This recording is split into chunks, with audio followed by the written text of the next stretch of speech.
ممكن بعض الناس يفتكروا الشيف براك بدأ في مجال الطبخ وهو كبير، لكن الحقيقة إنه بدأ من وهو عنده 14 سنة.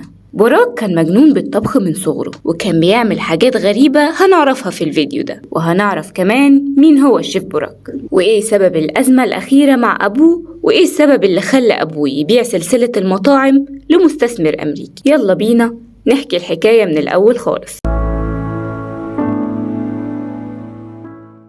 اسمه محمد براك أوزديمير، اتولد سنة 1994 في تركيا، بس هو من أصول عربية. ورث الطبخ عن أبوه وجده، بس أضاف ليه هو نكهته الخاصة. والمميز في براك إنه حدد هدفه من أول بدايته، قال إنه عايز يبقى شيف مشهور، ودخل المطبخ من وهو عنده 14 سنة. بدأ ينشر فيديوز على الانستجرام والتيك توك، بس أبوه رفض إنه يصور فيديوهاته في مطعم العيلة، وقال إن ده بيلهيه عن شغل المطعم وخدمة الزباين. بس طبعا كلنا عارفين السبب. الأزمة ما كانتش هنا، المشكلة كانت في صفات براك المختلفة عن والده. براك بيحب يساعد الناس ويقرب منهم، وما بيفرقش معاه شهرة من عدمها، مع إنه قابل نجوم كتير ومشاهير من كل العالم زي ميسي ورونالدو، وده خلى أبوه يبدأ يهاجمه. طبعا ما هو خد المهنة منه، هيتشهر على حسابه بقى. الصدام الأول بينهم كان بعد زلزال سوريا وتركيا، لأنه منعوا إنه يقدم مساعدة للناس هناك. بس براك عاند وراح المناطق دي علشان يقدم مساعدة للناس ويشاركهم أزمتهم، وكمان طالب الشعوب إنها تساعدهم في فيديو على الانستجرام. وده خلى والده يقول إنه ورث صفات والدته، وبيعمل كده بغرض الشهرة والاستعطاف. بس براك طنش الكلام ده واهتم أكتر بطريقة طبخه المختلفة اللي شهرته في العالم كله، لحد ما وصل ل 49 مليون متابع على الانستجرام. براك له طريقة مميزة في تقديم الفيديو، دايما بيضحك وهو بيطبخ، وقال إن السبب إنه مبسوط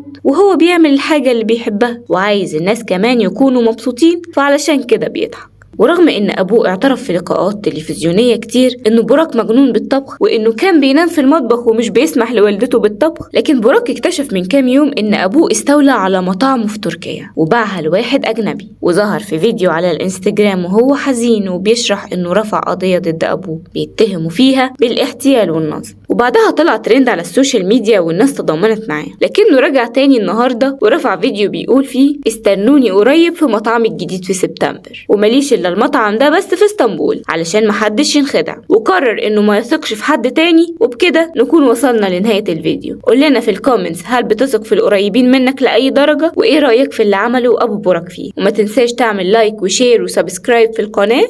سلام.